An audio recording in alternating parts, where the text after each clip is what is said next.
너무 단순한 얘기죠. 하나님의 사람 다윗. 제가 기도할 때도 말씀드렸지만 다윗한테 배팅하는 사람은 아무도 없어요, 세상에. 다윗이 이길이라고 생각하는 사람도 아무도 없습니다. 근데 어떻게 해요? 하나님과 하나님의 사람이 승리한다는 이 정말 단순하고 명쾌한 진리를 알려주는 게 다윗과 골리앗이에요. 물론 다윗과 골리앗은 그 속에 이제 중의적인 그런 뜻들이 포함되어 있어요. 예를 들면 다윗은 예수님의 강력한 예표죠. 왕, 예언자, 제사장의 그 예표가 되는 그런 삼중적인 직무를 다 가지고 있던 사람이었고, 골리앗이 바로 마귀의 예표가 됩니다. 골리앗이 마귀의 예표, 또 적그리스도의 예표가 돼요. 예수님과 마귀의 이 대결을 구도로도 이제 그렇게 중의적인 뜻을 가지고 있고, 다윗을 통해서 이스라엘의 예표도 되고, 이스라엘과 대적하는 대환란 시대에 적그리스도의 세상 왕국들을 대변하는 인물로 또 골리앗을 이렇게 얘기하기도 합니다. 우리 교회를 만약에 이제 적용시키자고 하면 우리 교회는 어떻겠어요?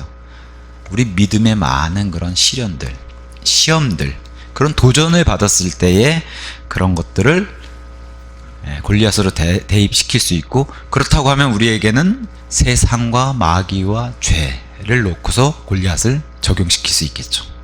그래서 이스라엘, 특별히 이스라엘 대환란, 예수님과 마귀, 교회와 많은 그런 믿음의 시련들, 그럼 우리는 이제 믿음의 시련들에 관련 그런 주제를 이제 삼으면 좋을 것 같습니다. 세상에서는 뉴스 가운데 이런 다윗과 골리앗 표현을 들면은 대부분 뭐 대기업, 삼성 대 무슨 중소기업 하면 다 다윗과 골리앗이에요. 그러면 싸움은 100이면 100 누가 이기겠어요? 다 삼성이 이기지. 이 세상의 뉴스에 그런 머리 기사를 가서 보시면 다 골리앗이 무조건 이길 수밖에 없는 그런 쪽에다가 다 골리앗이라는 표현을 써요. 그러니까 세상에서도 다윗을 이길 수 있다라고 그렇게 보진 않는다는 거죠. 일방적인 승리를 놓고 얘기를 하니까요. 예를 들면 뭐 미국의 국방력하고 뭐 조그만 무슨 무장단체하고 이게 싸움이 안 되는데 다윗과 골리앗 싸움이다, 이런 식으로 이제 뉴스를 내는 거죠. 자, 군대에서는 이런 말들을 씁니다. 훈련은 실전처럼, 실전은 훈련처럼. 물론 중요한 건 실전이겠지만 이 실전을 잘 해내기 위해서는 모두 같이 중요하게 이행해야 돼요. 훈련, 평상시 훈련이 잘 된 사람은 실전을 잘 치를 수가 있겠죠. 실전이 중요한 것 같지만 그 실전을 위해서 하는 훈련이 중요하다라고 얘기해요. 여기 지금 믿음의 훈련이라고 우리는 해놨는데 다른 말로는 단련이라고도 하고, 우리 성경에 다 등장한 단어들이에요. 훈련, 단련. 그래서 훈련, 너희 영적인 감각들을 훈련해서 분별하기 위한 이런 믿음의 사람들에 대한 말씀도 있는 거고. 그래서 훈련 또는 단련이란 단어는 영어로 exercise. 우리는 보통 영어 할 때는 exercise는 연습이라는 단어로도 이렇게 해석을 하기도 하죠. 훈련, 단련, 연습. 다 똑같은 말들인데, 자, 이런 걸 통해서 진짜 다가오는 실전, 여기 이제 골리앗처럼 진짜 다가오는 실전을 맞이하기 좋으려면은 이 평상시 훈련과 단련들이 잘 돼야 되는데, 다윗의 이야기는 어쨌든 결론적으로 우리가 다 알다시피 결국에 하나님의 사람이 승리한다, 이 명쾌한 진리를 알려주죠. 100% 승리한다, 절대 지지 않는다, 이겁니다. 그래서 오늘 이 믿음의 훈련도, 근데 다윗의 삶도 그렇게 순탄하지 않았거든요. 이 어린 나이에 다윗 역시도 골리앗을 이겼을 때의 그런 오기까지가, 그런 것도 좀 같이 살펴보면 좋을 것 같아요. 사무엘기 상 17장의 전체 되게 절수도 많은데 다윗과 골리앗의 얘기예요. 그리고 어린 다윗의 얘기입니다. 자, 17장 1절에 이렇게 시작해요. 그림 하나 더 보여드릴까요? 비슷하긴 한데 이건 좀 더 무림의 돌이 좀 더 자세하게 나와 있죠. 그죠? 여기 이렇게. 자, 17장 1절에 이제 이렇게 시작합니다. 이때 필리스티아인들은 이제 과거 블레셋 사람들 뜻합니다. 전투하기 위하여 그들의 군사들을 한데 모았는데 유다에 속해 있는 쇼크와 함께 모였고 에페스다밈에서 쇼크와 아제카 사이에 진을 쳤더라. 우리가 알기로는 이스라엘 안에 예루살렘 그 바로 가까이 있는 베들레헴, 거기가 지금 유다, 베들레헴 유다, 여기 그 다윗의 고향이자 다윗의 도시예요. 베들레헴. 거기에서 서쪽으로 지금도 있는 가자, 뭐 아스돗, 아스글론, 지금도 있는 그 팔레스타인 땅의 도시들과 여기 지금 골리앗의 출신 도시 가드, 그 다음에 에클론, 이 5도시가 필리스타인들이 이 당시 다스리던 5개의 도시. 베들레헴에서 서쪽으로, 그러니까 거기 중간 지점에서 지금 전투를 하는 장면이 이제 오늘 사무엘기상 17장이 시작하는 겁니다. 2절에 그러자 사울과 이스라엘 사람들이 함께 모여 엘라 골짜기 옆에 진을 쳤으며 필리스타인들을 대적하여 전투대열을 갖추었더라. 다윗 시대도 마찬가지지만 이미 아브라함 시절부터 4,000년 전이죠. 지금 우리가 살고 있는 4,000년 전부터 지금의 이 시간에 21세기 이 시간까지 이 두 민족 간에, 이스라엘과 필리스타인들 간의 이 마찰은 역사가 4,000년 된 거예요.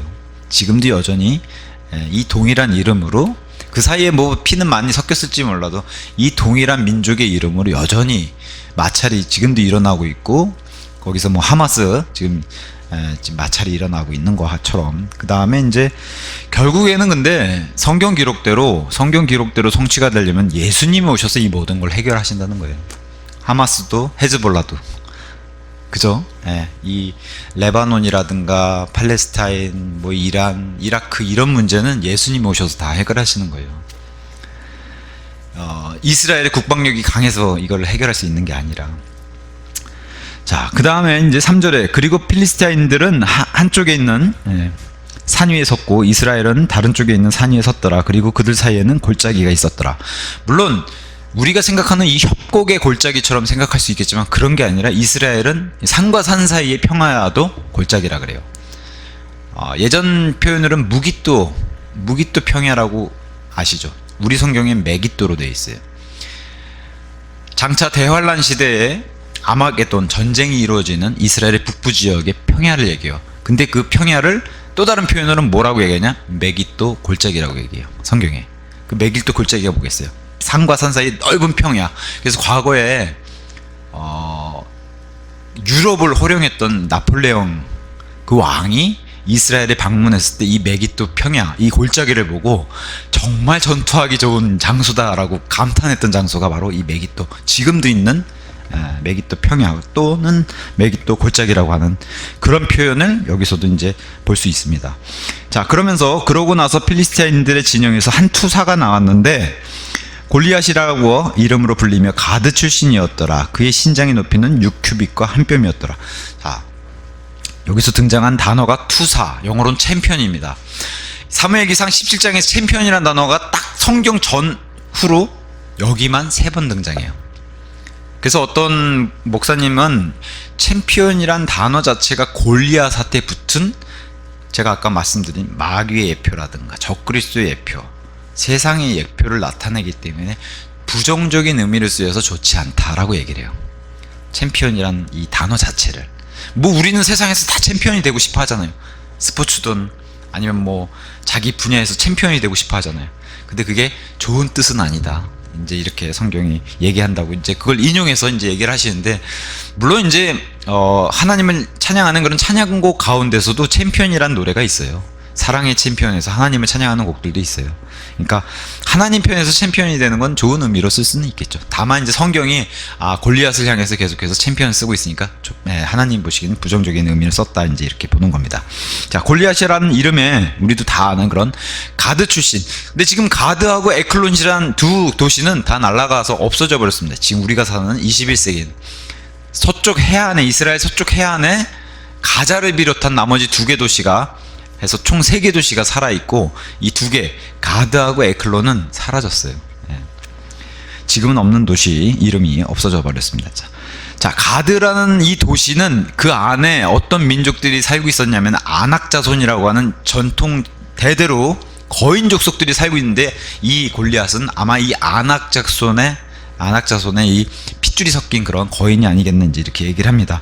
신장이 6규빗 한 뼘이라는데 이거를 50cm로 잡으면은 3m 50에 육박하는 키고 45cm로 잡아도 3m입니다. 그러니까 우리가 뭐 서장훈, 최욱만 이런 사람들이랑 일반인이 서도 엄청나게 거인처럼 보이는데 서장훈 옆에 골리앗이 있으면 서장훈이 애 같다는 거예요. 근데 이제 농구 선수들은 삐쩍 말라가지고 키가 큰 사람은 그렇게 위협적이진 않아요. 근데 골리앗은 이런 그림 같은 데서 보지 기골이 장대하다고 그러죠. 이러면 당연히 이스라엘 백성들이 광야에 있을 때 정탐 갔다가 이 모습을 보니까 얼마나 무섭겠어요.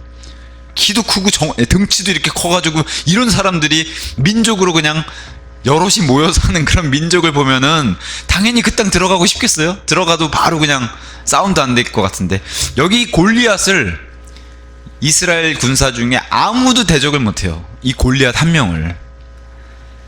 그 신장을 보여주는 게 엄청난 체격과 함께 이렇게 보여주게 됩니다.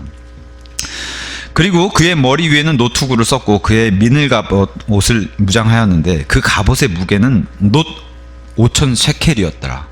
60kg 정도 돼요. 우리 남자 형제님들 군대 가서 완전군장하면 그 완전군장 얼마나 무겁다고 그렇게 그렇습니까?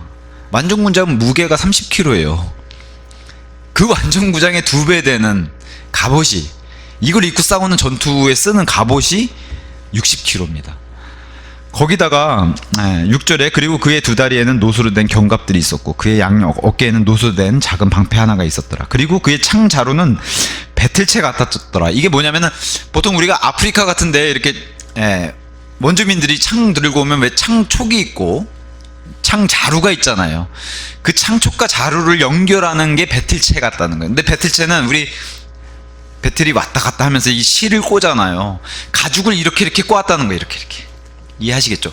창촉하고 자루를 이렇게 마른 것처럼 이렇게 꼬았다는 것들이 엮어서 꼬았다는 그런 뜻으로 이제 여기다 기록을 해놓은 겁니다. 배틀채 같았더라라는 말이. 그리고 그의 창촉은 600세겔 무게의 쇠였더라. 7kg입니다. 창촉만. 우리 그 군대에서 쓰는 총, 요새 이제 K2 총 쓰는데 총 무게가 3kg예요. 근데도 그거 총 올려서 뭐 오리걸음 하라고 하면 엄청 무겁잖아요. 그 총이. 그죠? 근데 여기 지금 그 골리앗이 자유자재로 이 창을 휘두르는 무게가 총만 지금 7kg라는 거예요. 그러면은 전체적으로 이 신장이라든가 지금 갑옷의 무게, 창의 무게, 자루는 재지도 않았어요 지금. 그러면 이 정도의, 이 그림에서 보듯이 골리앗이 얼마나 체격이 크고, 그러니 이스라엘 사람들이 얼마나 두려움의 대상으로 이렇게 여겼겠어요. 자, 이런 존재가 있으면서 8절에 그런즉 그가 서서 이스라엘의 군사들에게 부르짖으며 그들에게 이같이 말하였더라. 어찌하여 너희는 너희의 전투대열을 갖추러 나왔느냐?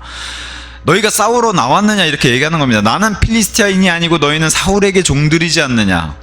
너희는 너희를 위하여 한 남자를 선택하여 그로 하여금 나에게로 내려오게 하라. 만일 그가 나와 싸워서 나를 죽일 수 있다면 그때 우리는 너희의 종들이 되겠노라. 그러나 만일 내가 그에게 승리하여 그를 죽인다면 그때는 너희가 우리의 종들이 되어 우리를 섬기리라.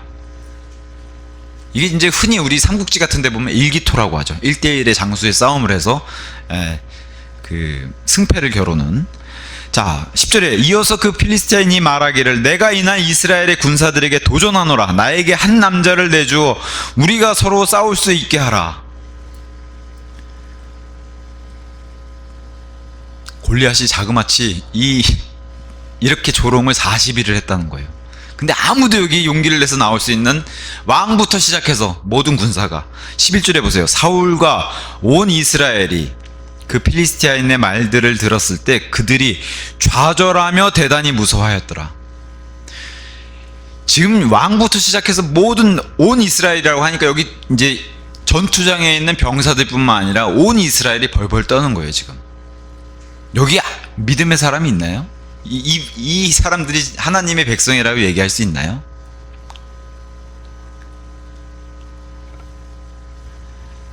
이런 모습을 하나님이 보셨을 때는 어떨까요?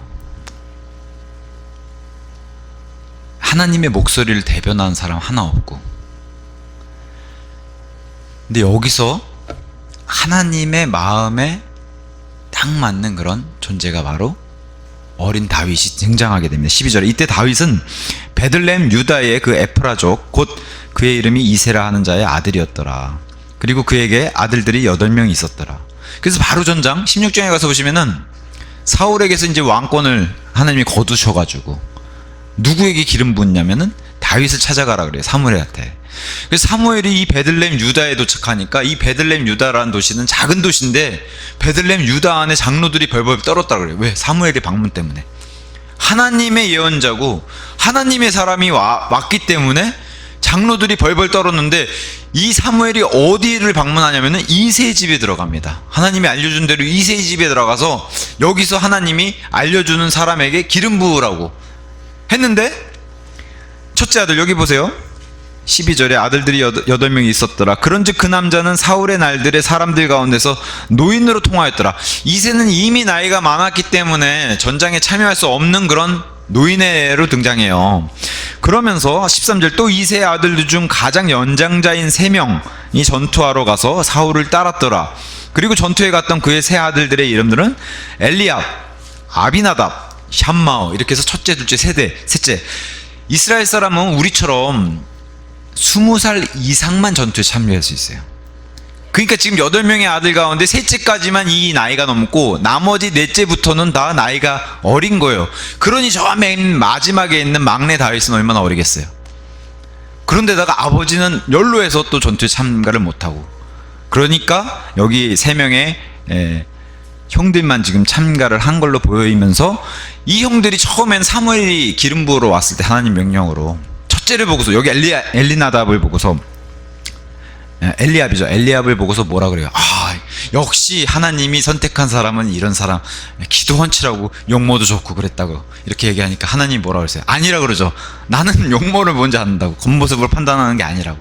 그 둘째도 아니라 그래, 셋째도 아니라 그래. 쭉 봐서 7명을 봤는데 아니라 그러는데 당연히 이새나 여기 아들들도 자기가 내가 기름 부음 받았으면 받았지 다윗이 받을 거라고 생각한 형들은 아무도 없었다는 거예요. 근데 하나님은 다윗을 데려오라 그래서 아들이 하나 더 있느냐라고 물었을 때 아들이 양치는 아들이 하나 더 있다 그래서 그 아들 빨리 불러오라 해가지고 그 아들 들어오니까 하나님이 다윗에게 기름 붓는 그런 장면이 등장하죠. 그래서 16장 13절 그때 사무엘이 기름이 든 뿔을 취하여 그의 형제들 한가운데서 그에게 기름을 부었더라. 그러자 그날 이후로 주의 영이 다윗 위에 임하였더라.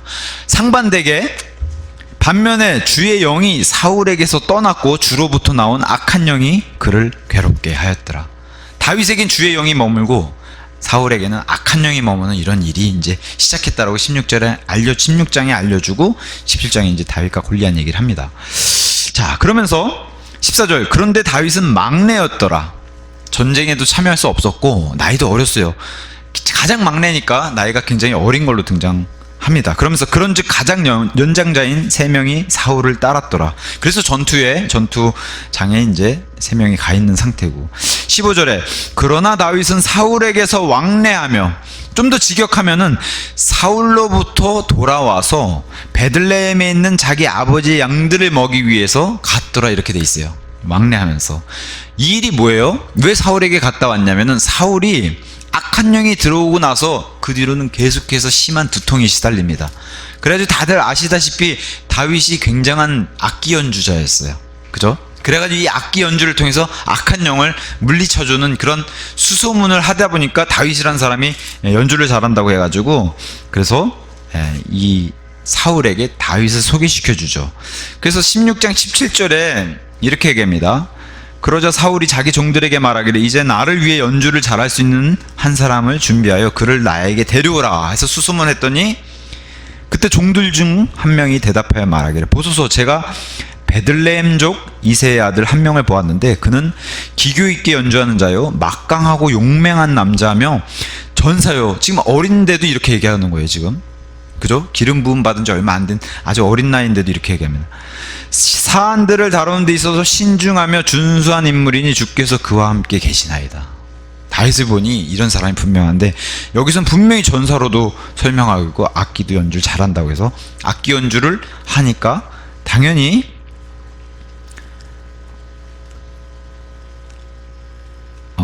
20절 이새가 나귀를 취하여 빵과 포도주 한 병과 새끼 음소를 실었고 그것들이 자기 아들 다윗 편으로 사울에게 보냈더라. 이에 다윗이 사울에게 와서 그의 앞에 섰더라. 그리고 그가 다윗을 대단히 사랑하였더라. 그런즉 다윗이 그의 병기 드는 자가 되었더라 하면서 악기 연주를 통해서 영도 쫓아내고, 병기 드는 자면은 왕 바로 옆에 쓰는 자리예요. 우리 그 하나님 왕자, 하나님 보좌에 가장 가까이 서는 존재가 누구예요? 그룹입니다. 그룹. 바로 옆에서 날개를 펼치면서 그룹들이 있는데, 바로 그런 자리처럼 여기 사울에게, 그리고 왕이 신뢰를 하는 자에게 병기를 맡기는 거예요. 안 그러면 바로 왕 옆에서 이 창이나 칼 들고 있다가 왕을 치면 어떻게 해요? 근데 그런 자리를 내줬다는 거예요, 지금 다윗에게. 22절 그런 다음에 사울이 이새에게 사람을 보내며 말하기를 내가 너에게 간구하노니 다윗이 내 앞에 서게 하라. 이는 그가 나의 목전에 호의를 발견하였기 때문이라 하였더라.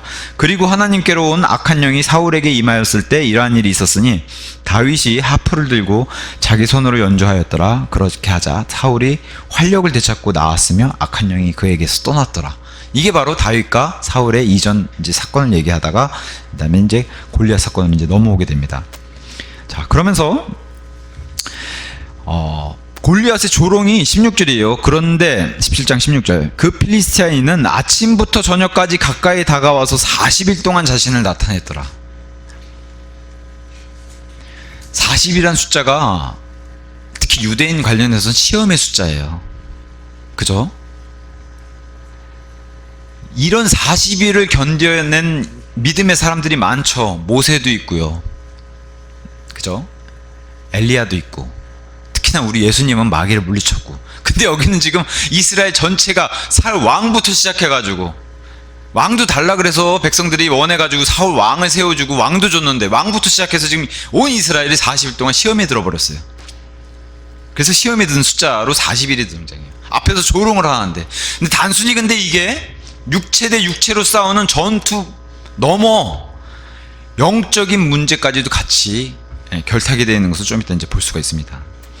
자, 전투가 40일 동안 지속이 되니까 사실은 뭐 옛날에는 이 뭐랄까요, 이 부식 추진이라고 해야 되나, 이 먹는 문제에 있어서도 그게 원활하지 못하니 지금 이세의 경우 자기 아들들이 걱정이 되니까 아들들의 안부도 물을 겸, 그리고 일종의 이제 도시락도 준비해 가지고 다윗 편으로 보내게 되는 일이 이제 기록이 되어 있는 겁니다. 그래서 이제 이 음식들을 싸들고 20절에 그리하여 다윗은 아침에 일찍 일어나 지키는 자에게 양들을, 자기가 여기 당분간 일을 못하니까 지키는 자에게 양들을 남겨두고 이새가 그에게 명령한 대로 이 도시락을 챙겨왔더라. 이윽고 그가 참호에 이르렀더니 군대가 싸우기 위해 출전하고 있었고 전투를 위하여 함성을 질렀더라. 막상 전투를 한다고 함성을 질렀지만 40일째 싸우지도 못하고 있어요. 왜? 골리앗만 나오면 벌벌 떠는데 골리앗이 아침부터 저녁까지 조롱하는 것만 계속 들으면서 어떤 상태라는 거예요? 왕부터 백성, 온 백성이 좌절하며 대단히 무서워하였더라. 물론 여기 대단히 무서워한다는 단어 자체를 하나님을 두려워하는 그런 단어인 fear라고 안 쓰고 afraid라는 단어 쓰고, 이건 세상이나 사람이나 어떤 사건을 두려워할 때 쓰는 말이에요. afraid. 근데 그럴 정도로 지금 골리앗을 그렇게 봤다는 거예요. 21절 이는 이스라엘과 필리스티아인들이 전투 대열을 갖추고 군사와 군사가 대치하였기 때문이라. 그런즉 다윗은 휴대폰을 지킨 자의 손에 자신의 휴대폰을 맡기고 군사 안으로 달려가서 자기 형제들에게 이르러 문안하였더라.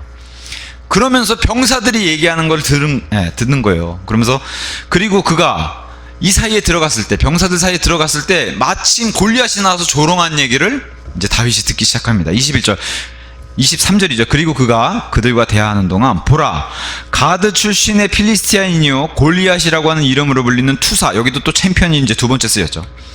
투사가 필리스티아인들의 군사들에서 나와 올라왔고 똑같은 말들로 이야기하였더라. 이에 다윗이 그것들을 들었더라. 이제 드디어 다윗이 들었습니다.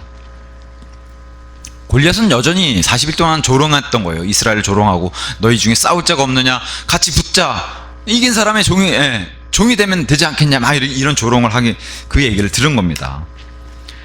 그랬더니 24절에 다시 강조를 하죠. 그런데 이스라엘의 모든 남자들 곧 그들이 그 남자를 보자, 골리앗을 보자 그에게서 도망치며 심히 무서워하였더라. 강조하죠. 골리앗의 상태나 골리앗을 그냥 눈으로 보는데 벌써 실족을 다 하는 상태를 이제 성경이 얘기해 줍니다. 눈으로 보면서 실족하는 그런 상태. 이게 세상이고 마귀의 힘이고 육신의 힘이라는 거예요.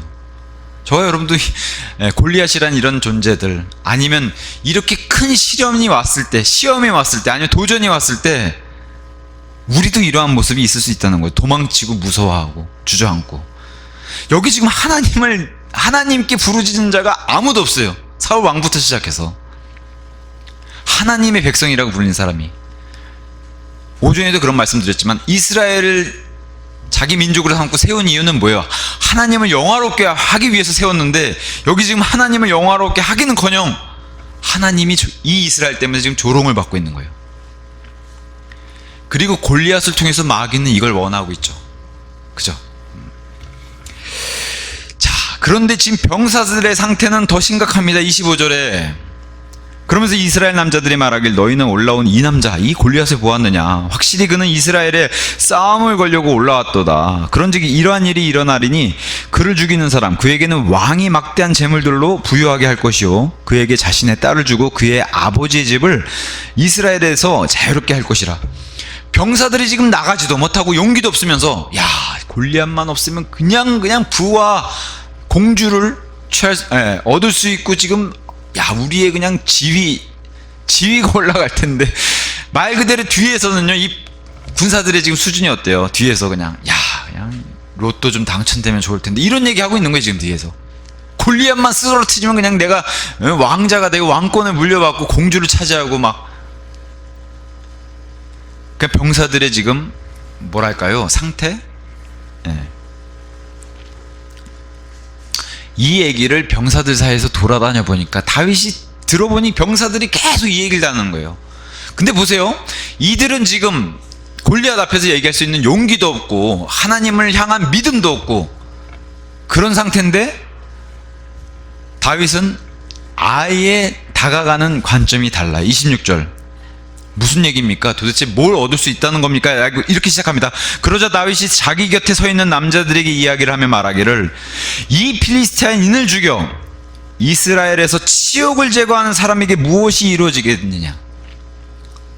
아니, 도대체 이 사람을 없으면 뭘 준다는 겁니까? 근데 다윗의 포인트는 뭐예요? 이스라엘에서 이런 치욕을 제거해야 되지 않습니까? 도대체 왜들 가만히 있는 겁니까? 이스라엘이 이렇게 조롱받고 치욕받고 있는데, 이러면 누가 치욕받는 거야?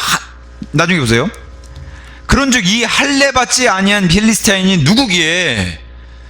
이스라엘은 선택받은 민족이고 이스라엘 민족만 선민이에요. 그럼 이스라엘 민족을 제외한 나머지 민족들이라고 하는 이방인들은 다 죄인들이에요. 이스라엘 입장에서는. 그 얘기하는 게, 우리는 할례를 받았고 하나님 편에 특별한, 저들은 할례를 받을 수도 없고 받지도 않았는데, 그러면서 뭐라 그래요? 살아계신 하나님의 군사들에게 싸움을 거느냐? 어떻게 해?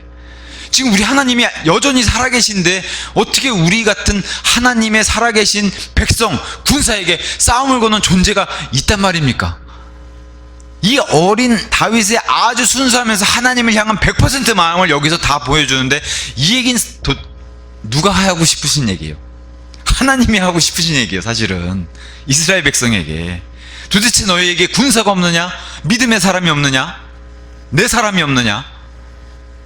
왕부터 시작해서 좌절하고 심히 무서워 떨고, 이게 하나님이 원하신 모습은 아닌데, 세상을 부딪히거나 마귀에 부딪히거나 육신적인 일에, 아니면 우리가 세상 살면서도 도전을 받거나 그럴 때 느끼는 게 이러한 모습이라는 거예요. 우리도 좌절하고 두려워하고 우리 힘으로는 해보려고 그러는데, 하나님께 기대서, 내가 믿음의 사람이고 구원받은 사람임에도 하나님께 기대는 것보다 내 지식이나 내 힘으로 내 지혜로 세상 역경들을 헤쳐나가려고 하는 모습들이 바로 여기서는. 근데 그래서는 일이 해결이 안 된다는 거죠. 골리앗은 더 우리를 우습게 보고, 하나님이 살아계신데 하나님이 마치 죽은 존재로 이스라엘 백성 군사들은 그렇게 여겼다는 거예요. 사울 왕도 그렇고. 병사들한테 가서 이런 치욕을 없애야 된다고 이렇게 얘기하니까, 병사들한테 가서만 물어보면 뭐라고 얘기해요? 아유, 없애면은 공주를 차지하게 돼. 이런 얘기만 하고 있다고 이제 27절 똑같이 얘기해요. 이에 백성이 그에게 이러한 방식으로 대답하며 말하기를 그를 죽이는 사람에게는 이러한 일이 그와 같이 이루어지리라 하고, 아까 같은 똑같은 얘기는 공주도 취하고 지위도 올라가고 막대한 부도 취하고. 보통 그런 말 있잖아요. 뭐보다 제사보다 제밥인가요? 예, 거기에 더 관심이 많다는 거. 나설 용기도 없으면서. 자, 우리가 골리앗 같은 이런 사실은 뭐 믿지 않는 자, 세상, 마귀, 아니면 뭐 이방인, 뭐 우리도 이방인 출신이긴 하지만 지금은 교회가 됐기 때문에 믿지 않는 사람들, 이런 편에서의 공격은 언제나 우리에게 있을 수 있기 때문에 괜찮죠. 괜찮습니다. 우리가 이런 공격을 받으면은 당연히 내가 믿는 사람으로서 이런 핍박은 당연한 거지, 이렇게 생각할 거예요. 골리앗이 같은 이런 일들이 우리에게 닥치면은. 근데 문제는 골리앗이 문제가 아니라 28절부터 나오는 게 문제예요. 왜냐? 형제가 괴롭히거든요. 이제 자기의 큰형이 괴롭히기 시작합니다. 그러다가 그의 맏형 엘리압이 다윗이 그 사람들에게 이야기할 때 들었더라.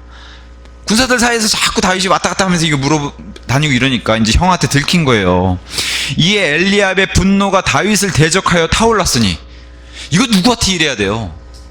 골리앗을 향해서 이렇게 돼야 되는 거예요. 원래 골리앗을 향해서 분노가 대적하여 타올랐으니 이렇게 돼야 되는데, 지금 그 분노를 누구에게 돌려요? 다윗에게 돌려요. 그리고 이런 감정이 있을 수 있죠. 왜 그래요? 이미 이 이전 사건에서 기름 부음 받지 못한 그 감정이 남았잖아요. 누가 봐도 자기가 장남이고, 이스라엘엔 또 장남이 특별한 의미가 있잖아요. 근데 어떻게 돼요?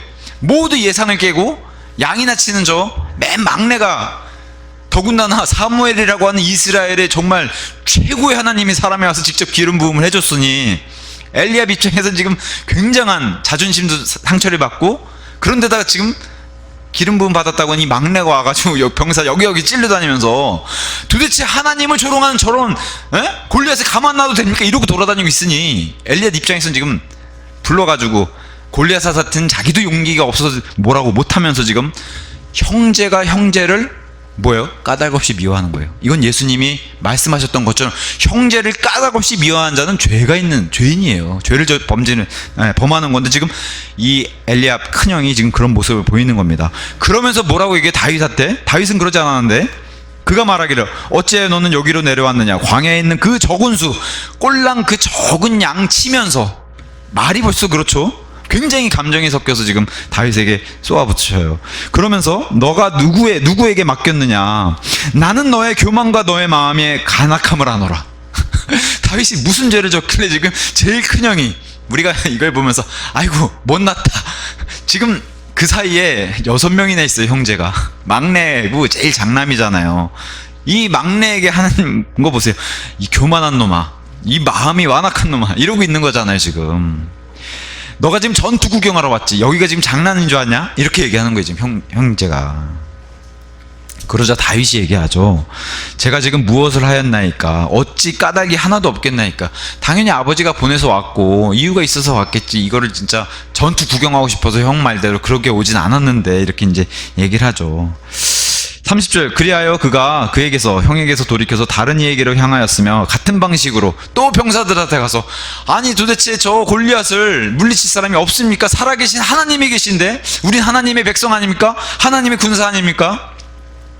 저 할례 받지 않은 사람하고 우리 할례 받은 백성하고 자꾸 이러고 돌아다니는 거예요. 얼마나 이 진영을 이렇게 돌아다녔으면 이 얘기가 사울 왕 귀에 들어갑니다. 31절, 그러자 다윗이 이야기한 말들이 들려왔을 때 그들은 사울 앞에서 그것들을 되풀이해서 말하였더라. 그런즉 그가 사람을 보내어 그를 불렀더라. 도대체 이 진영에서 지금 사기가 저하될 대로 저하되어 있는지, 쭉 다운 중에 다운되어 있는지, 이스라엘 군사 안에서 지금 꼬마애 하나가 돌아다니면서, 뭐 꼬마애까진 그렇고 한 중학교 뭐 이렇게 중고등학교 정도 되는 그런 나이의 어린 청년이 돌아다니면서 이러고 있으니까요. 32절, 이에 다윗이 사울에게 말하기를 그로 인하여, 골리앗으로 인하여 마음이 낙담하는 사람이 아무도 없게 하소서. 이게 지금 하나님의 마음이에요. 하나님의 말씀이에요. 도대체 하나님의 백성이 이게 말이 됩니까? 이 할례 받지 않은 이 한 사람 때문에 온 백성이 이렇게 벌벌 떨고 무서워하는 거, 좌절하는 게 이게 말이 됩니까? 이런 식으로 낙담하면 안 됩니다. 당신의 종이 가서 이 필리스타인과 싸우겠나이다. 다윗의 마음속이나 다윗의 지금 자세나 모든 것이 보면 어때요? 다윗은 한치의 오차, 한치의 거짓도 없이 지금 하나님을 향한 믿음을 가지고, 신뢰를 가지고, 하나님이 반드시 함께 해주신다는 그 믿음을 가지고서 골리앗과 싸우는데 주저하지도 않고 겁먹지도 않은 모습. 이 어린 다윗의 이 순수한 마음을 들여다가 지금 사울 왕부터 시작해서 온 이스라엘 백성 남자들에게 지금 책망을 주시는 거예요. 다윗을 통해서. 사울이 처음엔 말리죠. 당연히 자기 육신적으로 눈으로 봤을 때 어린애일 뿐이니까요. 너는 이 필리스티인을 대적하여 그와 싸우러 갈 수 없노라. 이는 너가 어린 청년에 불과하지만 이 골리앗은 어린 시절부터 전사이고 어린 시절부터 그냥 키가 2m 막 이렇게 된 존재다라고 얘기하는 거예요. 근데 아까 악한 영을 무찌르는 그 기교, 악기를 연주하는 자를 수소문해서 찾을 때 그 종이 뭐라고 설명해요? 이세 아들 전사입니다. 그래서 전사, 맨 오브 워, 전쟁의 남자라고 이렇게 사울에게 소개시켜줬는데 벌써 잊어버렸어요. 사울의 기억에는 다윗이 자기 옆에서 병기를 들었던 남자라는 것도 잊어버렸어요. 여긴 그런 얘기가 전혀 나오지도 않아요. 자, 보세요. 세상은요 아무도 알아주지 않습니다. 세상적인 눈으로는 다윗 같은 이런 존재는 세상이 알아주지 않아요. 심지어 조롱을 합니다. 골리앗 같은 존재들이 나타나서. 심지어는 이것까진 괜찮아요. 근데 내 형제라고 하는 사람, 아니면 나의 통치자, 리더라고 하는 사람들이 등장해가지고 뭐라고 얘기해요? 불가능하다. 그죠? 여긴 믿는 사람들이잖아. 다 내 형제, 내 리더는 믿는 사람들인데 안 돼, 이렇게 얘기하는 거예요. 지금 믿음? 아이고 그 말이 좋아 믿음이지. 안 돼. 백날 기도해봐라 되나? 이렇게 와서 막는 거, 이 사람들이. 오히려 다윗은 아닙니다. 우리가 하나님께 구하고 기도드리고 왜 안 됩니까? 하나님이 불가능한 게 있습니까? 하나님 편에? 없습니다. 하나님은 전능자이십니다. 이게 정상인데 안 돼.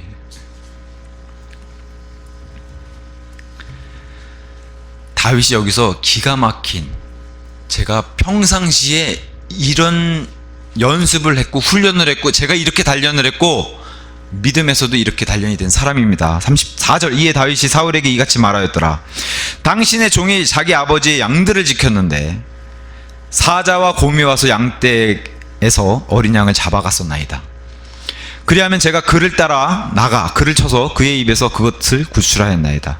그리고 그가 저를 대적하여 일어날 때면 제가 그의 수염으로 그를 잡아서 그를 치고 그를 살해하였나이다. 당신의 종이 사자와 곰 둘 다를 잡아 죽였나이다. 단순히 그냥 양을 치는 목동인 줄 알았는데 여기 보니까 사자와 곰까지도, 실제로 이거 뭐 자기 상상 속의 짐승이 아니라 진짜 사자와 곰을 물리친 그런 내용이 있는 거예요. 자신의, 다윗을 보면서 어린 다윗이긴 하지만 이 다윗을 통해서 리더십도 우리는 엿볼 수 있어요. 뭐예요? 자신의 어린 양들, 자신의 양들을 지켰잖아요. 뺏어가면 그걸 다시 되찾아왔잖아요. 근데 여기서 끝난 게 아니라고 얘기해요. 이 사자와 곰은 양들을 뺏어간 다윗을 다시 타겟을 잡아가지고 다윗까지도 공격하는데 본인도 위험해지는데 거기서도 하나님이 구해주셔서 나올 수 있었다. 이런 것들을 평상시 자기가 이렇게 산다고. 근데 가만히 보세요. 여기 사자와 곰이 분명히 다윗을 덮쳤는데, 제가 골리앗을 계속해서 마귀, 적그리스도 이렇게 예표라고 얘기했잖아요. 요한계시록 13장에 가서 보시면 이 사자와 곰이 등장합니다. 뭘로요? 적그리스도가 등장할 때.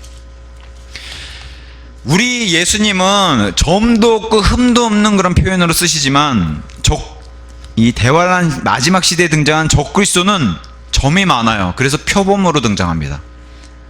예수님과 상반되죠. 13장 2절에 이렇게 얘기합니다. 그리고 내가 본 그 짐승은 표범 같았다. 점이 많다는 거예요. 표범이 점이 많잖아요. 그리고 특징이 이거예요. 그의 발들은 곰의 발들, 곰이 등장하고 그의 입은 사자의 입 같았더라. 그래서 이 구약에 나온 다윗을 덮친 사자와 곰, 이 다윗은 또 예수님의 예표가 되고 이스라엘의 예표가 되잖아요. 그러니까 계시록에 등장하는 이것의 예표가 되는 그런 사건이기도 합니다. 실제 일어난 사건이면서, 그러면서 제가 이 표준 킹제임스 번역이 특히나 이 짐승을 의인화, 사람처럼 의인화했을 때 이 의인화 번역이 꼭 들어가야 된다고 하는 이유가 뭐냐면 35절 같은 데 등장해요. 여기 사자와 곰은 분명히 짐승인데도 불구하고 뭐라고 얘기해요?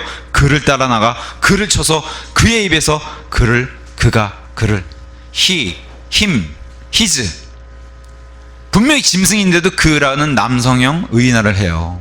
왜 그래요? 적그리스도 예표잖아요. 그죠?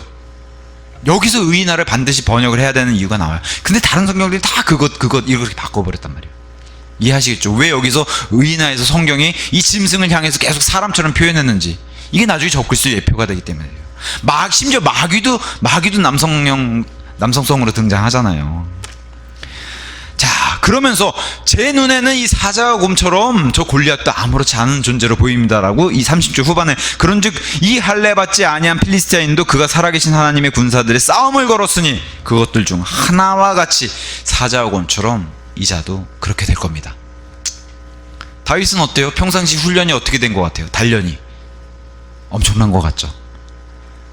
평상시에 이렇게 단련과 훈련이 잘 돼 있는 사람에게 하나님이 이러한 도전을 맡겼을 때 하나님이 영광받는 그런 열매를 맺는 게 바로 다윗을 통해서 보여주는 거예요. 그 평상시에 다윗의 이 양치는 일이 재밌는 일일까요? 매일 반복되는 일상이고 매일마다 귀에 종소리가 들리고 찬양소리가 들리는 그런 날은 아니잖아요. 우리도 다 그런 인생을 살고 있지만 매일마다 우리가 믿음이 넘쳐가지고 어떤 날은 은혜가 넘치는 날, 그런 날이 365일 지속되진 않잖아요. 다윗도 똑같아요. 늘 그냥 그런 날들.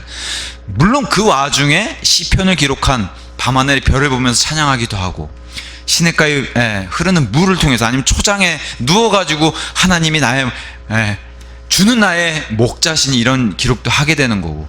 근데 매일마다 그런 날은 아닐 거 아니에요. 그러니까 이런 지루하고 어쩌면 그런 반복되는 일상 속에서도 다윗을 단련시켰던 이런 단련이 이 실전에서는 어떻게 이게 효과를 받는지. 그래서 이 실전 못지않게 중요한 게 이 믿음의 단련 시간, 훈련 시간이라는 거죠. 37절 다윗이 이에 덧붙여 말하기를 저를 사자의 발과 곰의 발에서 구해내주신 주 여호와 그분께서 저를 이 필리스티아인의 손에서 구해내실 것이기. 사울 왕부터 이스라엘의 모든 군사들이 고백이 이랬어야 되는데 한 명도 이런 사람이 없었는데 어린 청년 다윗이 와서 이 고백을 하게 됩니다. 나중에 사도 바울은 뭐라고 얘기합니까? 하나님을 기쁘게 해드린 하나님의 마음을 대변한 사람이 바로 다윗이었다 얘기하는 거예요. 그랬더니 사울은 다시 그렇게 싸우러 가기 원한다면은 갑옷을 준비해 줍니다. 역시 사울은 믿음이나 영적인 눈이 아니라 그래도 이게 싸우러 나간다면 이게 필요할 거야 하고 다윗의 몸에도 맞지 않는 갑옷을 입혀주는데, 다윗이 39절 그리하여 다윗이 그의 칼을 그의 갑옷 위에 찼으니 그가 걸어다녀 보았더라. 이는 그가 그것을 입증해 보지 아니하였기 때문에 어색해요. 익숙하지 않아요. 자기가 입어본 적도 없고. 그리고 나서 다윗이 사울에게 말하기를 저는 이것들을 착용하고 갈 수 없나이다. 이는 제가 그것들을 입증해 보고 입어본 적도 없고 이거 입고 어떻게 싸우라는 겁니까? 이렇게 얘기합니다. 그러면서 몸에서 그걸 벗어내면서, 그런 다음에 그가 자기 손에 자신의 지팡이를 들고, 이 지팡이가 힘이 있어서가 아니에요. 지팡이에 힘을 주실 수 있는 분이 하나님이시고 모세도 이런 지팡이를 들었고, 특히나 이 지팡이는 뭐예요? 사자와 곰을 물리칠 때 그때 사용했던 지팡이, 그 다음에 들깨를 물리쳤던 지팡이. 그래서 항상 이 지팡이, 그래서 시편 23편에 나의 막대기와 지팡이, 주님의 막대기와 지팡이, 이런 표현이 계속 등장하는 거예요. 이 지팡이 자체가 힘이 있는 게 아니라, 물론 세상 영화 같은 데서는 마치 마법사가 지팡이가 무기가 있는 것처럼 이렇게 쓰잖아요. 근데 그게 아니라 이런 지팡이를 뱀으로 바꿔주신 분이 하나님이셨어요. 모세를 통해서. 그런데 능력을 부여주실 수 있는 분이, 지팡이 자체가 능력이 아니라 하나님의 이 지팡이를 통해서 힘을 주실 수 있는 분, 그걸 이제 표현하면서 이렇게 5개의 매끈한 돌들. 왜 5개라고 얘기했어요?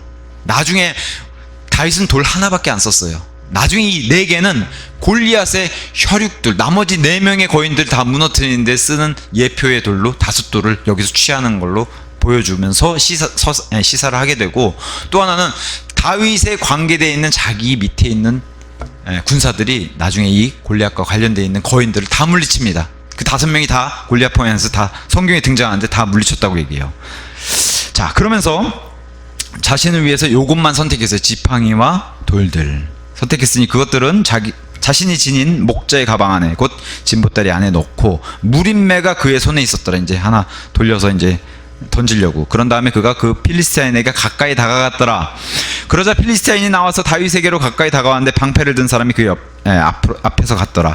그리하여 그 필리스티아인이 주변을 둘러보고서 다윗을 보자 어처구니가 없겠죠. 골리앗 입장에서 어처구니가 없겠죠. 그를 깔보았더라.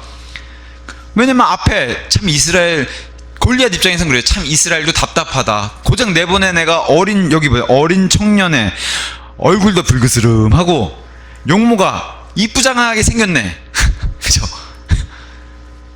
우리 보통 어린 왕자 같은, 모르겠습니다. 은하자매님이 그 아이돌을 좋아하는지는 모르겠지만, 그 제가 선교 모임에 가서 이렇게 BTS 같은 아이돌 용모에 안에는 그냥 근육질로 돼 있는 그런 아마 사람이 아니었겠나, 다윗의 그런. 그러니까 골리앗이 봤을 때는 굉장히 이쁘장하게 생겼는데 어처구니 없는 이런 아이를 지금 이스라엘이 내보냈기 때문에 골리앗은 깔볼 수밖에 없었죠. 그래서 골리앗이 이렇게 얘기합니다. 이게 단순히 혈과 살과 살이 맞붙어 싸우는 게 아니라는 걸 보여줍니다. 43절. 그런즉 그 필리스티아인이 다윗에게 말하기를, 내가 개냐? 지팡이로 날 그러니까 지팡이 용도가 그러죠. 들깨를 물리치는. 내가 개냐? 너가 지팡이들을 가지고 나에게 오느냐? 내가 지팡이로 나를 이렇게. 그 지팡이 용도로 지금 개를 물리치는 데 쓰는데 지금 골리앗 자기가 개냐고 하면서 굉장히, 성경에 등장하는 개는 굉장히 안 좋은 뜻으로 쓰이죠. 물론 우리도 이제 이런 뜻으로 많이 쓰기도 하지만 요게 섞어서. 자, 하였더라. 그러면서 그 필리스티아인이 자신의 신들을 통하여 다윗을 저주하였더라. 그러니까 이건 단순히 사람 대 싸움, 아니면 민족과 민족의 싸움을 넘어서 영적인 싸움, 신들과 하나님과의 싸움이기도 해요. 이 골리앗의 신은 다곤이라고 하는 신과 벨리알이라고 하는 신이에요. 우리 스타벅스 그 마크 안에 들어가 있는 신이 바로 이 골리앗이 섬기는 다곤 신이에요. 상반 신은 사람이고 하반 신은 인어. 참 재밌게도 이 다곤 신은 좀 이따 하나님 물리치십니다. 자, 그러면서 내가 너를 죽여서, 이거 참 너랑 싸우는 것도 웃기지만 너를 물리쳐서 너의 살을 공중의 날짐승들과 들판의 짐승들에게 주겠노라. 그랬더니 다윗이 이렇게 받아칩니다. 너는 칼과 창과 방패를 가지고 나에게 오는도다. 이건 세상적인 방법이고 마귀의 방법일지 몰라도, 그러나 나는 너가 싸움을 건 만군의 주 여호와 곧 이스라엘의 군사들의 하나님의 이름으로 너에게 가는도다. 마태복음의 고백처럼 몸은 죽여도 몸과 혼 둘 다 지옥에서 멸하실 수 있는 분을 두려워해야지. 여기 지금 골리앗은 몸만 죽일 수 있는 존재예요. 만약에 죽인다고 쳐도 다윗은 그런 걸 두려워하지 않는다는 거예요.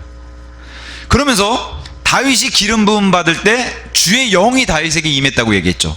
여기 보면은 주의 영이 임한 상태에서 지금 여호와 하나님도 등장했고 그 다음에 하나님도 등장했어요.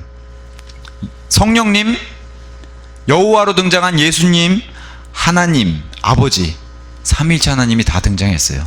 다윗에게.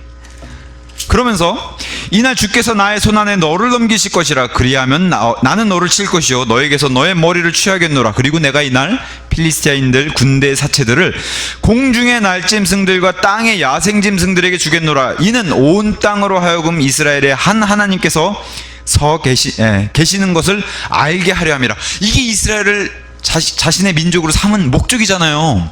이스라엘이 높여지면 높여질수록 이스라엘의 하나님이 영광받는 일, 이스라엘의 승리를 통해서 하나님의 영광받는 일,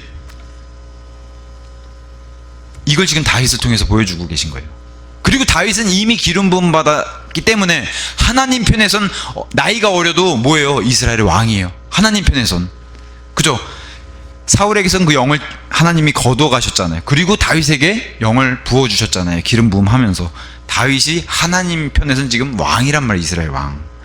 여기 재미있게도 오히려 골리앗의 사체와 필리스타인들의 사체를 내가 공중의 날짐승들과 땅의 야생 짐승들에게 준다 그랬는데, 계시록에 가서 보시면은 예수님이 지상재림하실 때, 특히나 아마게돈 전쟁과 이스라엘을 치러 오는 모든 민족들 가운데 예수님이 지상재림하시면서 이 민족들을 어디다 넣으세요? 포도즙 틀에다 넣고 밟으시는데, 그 사체들을 누구에게 줘요? 똑같이 공중의 날짐승들과 들의 짐승들에게 먹이로 줘요. 포도즙 틀에서 짜여진 사람들을.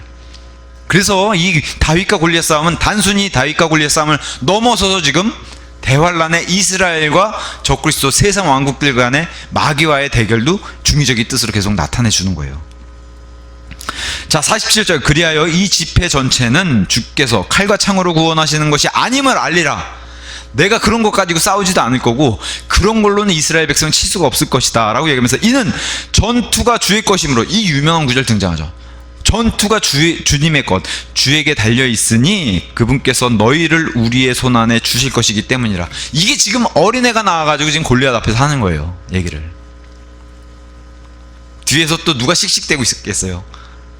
형들이. 아까 그런 분노라면 뭐라 했어요? 네가 감히 나를 제치고 기름 부음 받아? 골리앗에게 죽어버려라 이럴 거 아니에요. 지금 형들이 아까 그렇게 분노를 내고.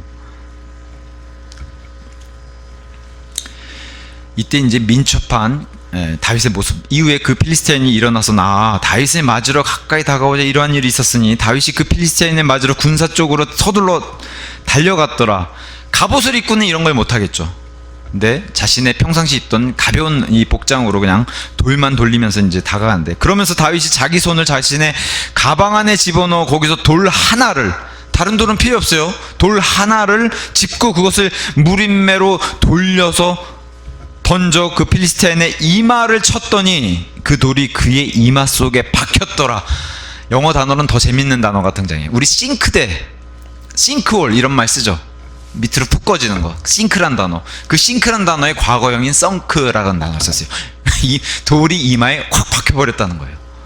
물론 평상시 사자와 곰도 쫓아내는 엄청나게 단련되어 있는 실력자임에도 불구하고 그것만이 아니라, 그런 평소에 단련되어 있는 이 믿음의 사람에게 누가 손을 얹어서 지금 하나님이 같이 하신 거예요? 하나님이 이 돌에다가 하나님의 힘을 실어서 같이 골리앗을 쳐부숴 준 거예요. 왜? 다윗이 고백했잖아요. 하나님이 저 사람을 우리의 손안에 줄 것이고 하나님이 우리를 승리로 이끌어 줄 것이고 하나님은 전투는 하나님에 속한 거, 주에게 속한 거, 이렇게 이제 고백을 했잖아요. 마치 이 돌 하나는 뭘 상징해요? 다니엘서 2장에 깎지 않는 돌이 일어나가지고 세상 왕국을 부수는 그 돌이 뭐예요? 돌왕국, 예수 그리스도를 상징하잖아요. 그러니까 이 다윗과 골리앗 이 사건은 그냥 단순한 사건이 아니에요. 아이들에게 주일학교 설교로는 이걸 단순하게 할 수 있겠지만 우리는 그렇게 봐서는 안 되겠죠. 이 사건 안에 많은 것들을 이제 포함하고 있으니까. 자, 50절. 그렇게 하여 그 돌이 49절. 그의 이마 속에 박혔더라. 그리하여 그가 땅에 자기 얼굴을 받고 쓰러졌더라. 아까 골리앗은 자기 다곤신을 들어다가 하나님과 하나님의 백성을 조롱을 했어요. 근데 여기 지금 골리앗이 다윗의 돌을 맞고 얼굴을 받고 엎드려서 쓰러졌는데, 재밌게도 이스라엘 백성이 이전에 이 필리스타인과 이스라엘 전쟁에 있어서 필리스타인이 이겨가지고 하나님의 법궤, 그 십계명 돌 판이 들어있는 법궤를 뺏겼었던 적이 있어요. 그런 사건이 있는데, 그때 이 법궤, 이 하나님의 법궤, 주의 법궤를 누구 옆에다 놔뒀냐면 다곤신 옆에다가, 다곤 신상 옆에다 놔뒀을 때 하나님이 어떻게 하셨어요? 옆에 있는 다곤신은 계속해서 쓰러졌어요. 그래서 묘하게 이런 게 있습니다. 사무엘기상 5장 3절에 그리고 아슈돗, 이게 이제 서쪽에 있는 도시 가운데, 필리스티안 도시 가운데 하나예요. 아슈돗에 속한 그들이 이튿날 일찍 일어났을 때 보라, 다곤이 주의 법궤 앞에서 그의 얼굴을 땅에 대고 쓰러져 있었더라. 그러니까 이게 단순히 살과 살이 붙어서 싸운 게 아니라 영적으로 지금 하나님과 마귀도 붙어서 하나님과 다곤도 싸우신 건데 어떻게 했어요? 다곤 신상을 얼굴을 받고 쓰러뜨렸던 것처럼 지금 다윗을 통해서 골리앗도 돌을 맞고 얼굴을 받고 쓰러뜨리게 동일하게 이런 사건을 이제 보여주죠. 자, 50절 그렇게 하여 다윗이 무림매와 돌로 그 필리스타인에게 승리하였고, 그래서 골리앗을 밟고서 승리한 이 모습에서 우리 예수님도 장차 이 땅에 지금은 이제 마귀가 아직도 활동하고 있지만 장차 재림하시면은 이 마귀를 철저하게 부수겠다는 그 말씀이 로마서 16장 20절 이렇게 됩니다. 그리하여 화평의 하나님께서 속히 너희의 발 아래서 사탄을 상하게 하시리라. 심판하고 영원히 형벌에 처하게 되는 그런 날이 온다는 건데, 이 골리앗을 이기고서 밟고 있는 다윗처럼 이런 모든 예표가 되는 거예요 지금. 자, 그러면서 다윗의 손에는 어떤 칼도 없었더라. 그러니까 이 어린 다윗을 통해서 누가 봐도 이 다윗에게는 배팅을 안 해요. 누가 다윗이 이길 거라고 생각해요. 그러니까 이것을 통해서 뭘 보여줘요? 하나님이 하셨다는 걸 계속 강조하시는 거예요. 어떠한 칼도 없었더라. 그러니까 누가 하신 거예요? 하나님이 하셨다는 거예요 지금. 다윗이 그 다음에 이제 이 골리앗의 머리를 잘라다가, 그래서 어떻게 해요? 그의 치욕을 되갚아주는 이 일을 다윗을 통해서 보여줘요. 여기서 마지막으로 51절 그러므로 다윗이 달려가 그 필리스티아인의 위에 서서 그의 칼을 취하여 그것을 그 칼집에서 빼들고 그를 살해한 다음 그것으로 그의 머리를 베어냈더라. 그런즉 필리스티아인들이 그들의 투사, 여기서 마지막 챔피언, 세 번째 챔피언이 등장해요. 그들의 투사가 죽은 것을 보자 그들이 도망하였더라. 마치 그거 같지 않습니까? 하나님의 삼위일체도 등장했는데 마귀에게도 삼위일체가 있다고 얘기해요. 그죠? 마귀와 짐승과 두 짐승, 여기 사자와 곰도 두 짐승으로 등장시켰잖아요. 마귀와 두 짐승이 계시록에 등장하는데 마치 챔피언을 다 물리치셨잖아요. 세 번 등장하게 하면서. 자, 놀라운 일이죠. 어린 청년이 이길 거라고 생각했던 이스라엘 백성들도 없었을 거고, 세상 시선에서는 다윗은 절대 이길 수 없는 사람이에요. 우리도 다 그렇게 생각할 거고. 근데 어떻게 해요? 다윗을 통해서 하나님은 가능하시다. 하나님께는 불가능한 게 없다. 그럼에도 불구하고 다윗을 통해서 우리가 배워야 할 건 뭐예요? 평상시에 다윗이 얼마나 믿음을 가지고 믿음의 훈련으로 단련되어 있는가. 자기의 악한 영을 쫓아내줬던 다윗, 병기를 들었던 다윗을 사울은 뭘로 봐요? 누구냐? 저 청년은 이렇게 돼요. 그 세상에서는 인정해주지 않아요. 이런 사람들, 믿음의 사람들을. 그럼에도 누가 알아줘요? 하나님은 알아주시잖아요. 다윗을. 사울이 몰라요. 그러더니 자기의 군대 대장, 바로 옆에 있는 군대의 최고 통치자인 군대 대장 아브넬이라고는 유명한 사람인데 아브넬에게도 물어봐요. 쟤 알아? 아브넬도 몰라요. 사울 옆에 있었던 병기 든 청년의 임무를 잠깐 동안 맡았던 사람인데도 아브넬도 몰라요. 그래서 불려와가지고 뭐라고 얘기해요? 마지막에 저는 당신의 종 베들레헴족 이새의 아들입니다. 다윗은 이렇게 소개하면서 사무엘상 17장이 끝나게 되는 겁니다. 많은 중의적인 뜻도 있고 예표도 가지고 있죠. 이스라엘과 세상의 왕국들, 마지막 왕국들, 적그리스도, 마귀. 자, 이제 저와 여러분은 어떻게 여기에다 대입해야 될까요? 우리는 엄청나게 큰 시련과 시험을 받아요. 이 골리앗 같은 시험이 오면 어떻게 했어요? 큰일 났구나. 물론 우리가 겸손함을 가지고 있으면 하나님께 매달릴 거예요. 그럼에도 이런 큰 시험을 낙심하거나 지금 이스라엘은 다 낙심하고 낙담했잖아요. 낙심하거나 낙담하거나 실족하지 않으려면 어떻게 해요? 평상시에 우리가 하나님이 우리를 단련시키는, 자신의 자녀로서 단련시키는 그런 믿음의 단련들을 잘 훈련을 받아야 되고 그걸 잘 이겨내야 된다. 이 평상시에 잘해야 이런 큰 실전과 같은 시련이 왔을 때 능히 넘을 수 있다라고, 그게 이제 다윗을 통해서 우리가 적용돼야 할 일일 겁니다. 사도행전 13장 22절에 사도 바울은 이렇게 얘기해요. 내가 이새의 아들 다윗을 발견하였으니 나 자신의 마음에 맞는 사람으로, 여기까지 많이 알고 있죠. 이스라엘에게는 나를 대변하는 사람이 아무도 없었다. 여기 사울 왕부터. 근데 다윗은 나 자신의 마음에 맞는 사람으로, 뒤에도 중요해요. 그 그가 나의 모든 뜻을 성취하리라. 예수님의 모든 예표도 되고, 그 다음에 하나님의 사람으로 승리도 보여주고 하나님께 영광도 되고, 이런 뜻을 성취하는 사람. 저와 여러분은 어때요? 우리가 믿음의 훈련을 잘 평상시에 견디고 이런 큰 골리앗과 같은 시련이 왔을 때도 이걸 능히 이겨내면 어떻게 돼? 하나님께 영광 돌리잖아요. 그것을 통해서 우리도 일상생활에서 우리의 믿음의 삶에서 하나님의 뜻을 성취하는 그런 사람이 된다는 거예요. 디모데후서 2장 3, 4절에서 우리 역시도 예수님께서 군사라고 얘기해요. 그러므로 너는 예수 그리스도의 훌륭한 군인으로서 어려움을 견뎌내라. 이 어려움을 견뎌낼 수 있는 건 뭐예요? 평상시에 얼마나 훈련이 잘 됐냐, 그거잖아요. 전쟁하는 사람은 아무도 이 세상에서 일어나는 일들에 스스로 얽매이지 아니하나니. 여기 전투장 가가지고 이스라엘 백성이 어떤 모습 보였죠? 야, 골리앗만 없으면 내가 그냥 부를 취하고 공주를 취하고. 전쟁이 아니라 세상 일에 얽매여 있는 거예요. 전쟁에 집중하지 못하고. 근데 뭐라고 그래요? 전쟁에 집중한 사람은 그는 자신을 군인으로 선택하신 분, 바로 그리스도 예수님을 기쁘게 해드리려 함이라.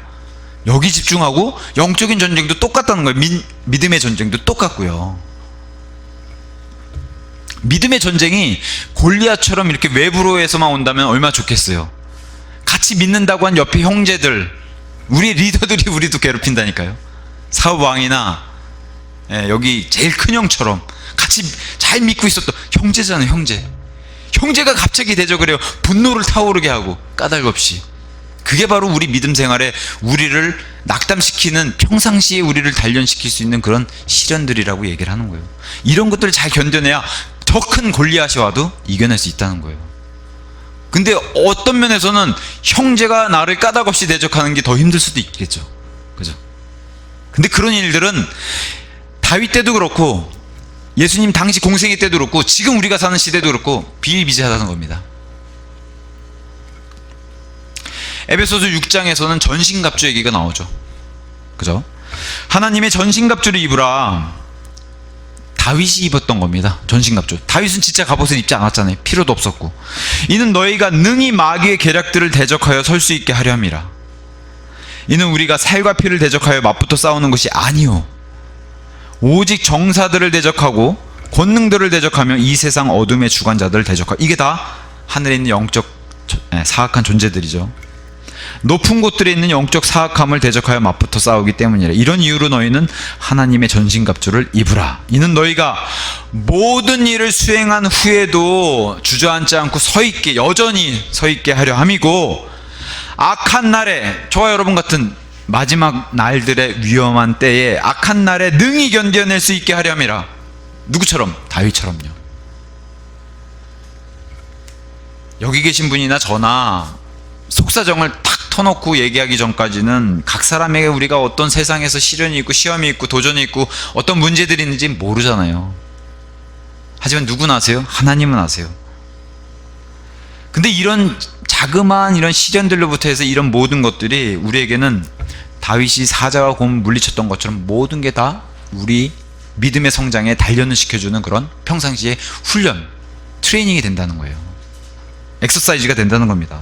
그래서 이런 훈련들을 잘 이겨내면 다윗처럼 언젠가 나에게 큰 시련이 와도 돌 한 방으로, 하나님이 나와 함께 하시면 돌 한 방으로 그 시련에 물리칠 수 있는. 근데 그 돌이 뭘 상징해요? 예수님을 상징하잖아요. 나 대신 예수님이 나가서 그 돌이 대해서 싸워주시잖아요. 그런 것처럼 이런 일들을 능히 이겨낼 수 있는 그런 믿음이 생긴다는 거예요. 그러면 그때 누가 영광을 받으세요? 하나님이 영광을 받으신다는 거예요. 근데 평상시 훈련이 잘 안 되면 어떻게 해요? 조금만 어려운 일이 와도 주저앉아가 실족하고 내 옆에도 같이 실족시키고, 이런 일도 우리도 늘 보고 있지 않습니까? 그런 사람이 되지 않기 위해서는 평상시에도 이런 하나님의 단련들을 잘 달게 우리가 잘 받고 잘 이겨내면은 그러한 큰 골리앗 같은 시련이 와도 이겨낼 수 있다는 거예요. 그러니까 누구를 신뢰해야 돼요? 여기 이스라엘 백성들 다 무너졌죠. 왕도 하나님과 하나님의 말씀을 믿고 신뢰해야 된다. 이걸 다 잊어버렸잖아요. 근데 누군 했어요? 다윗은 했죠. 그래서 하나님께 영광이 됐습니다. 다윗은. 그래서 그 영광이 되는 다윗처럼 우리도 모두 하나님 편에서 승리하는 우리 모두가 되기를 예수님 이름으로 축원합니다. 네.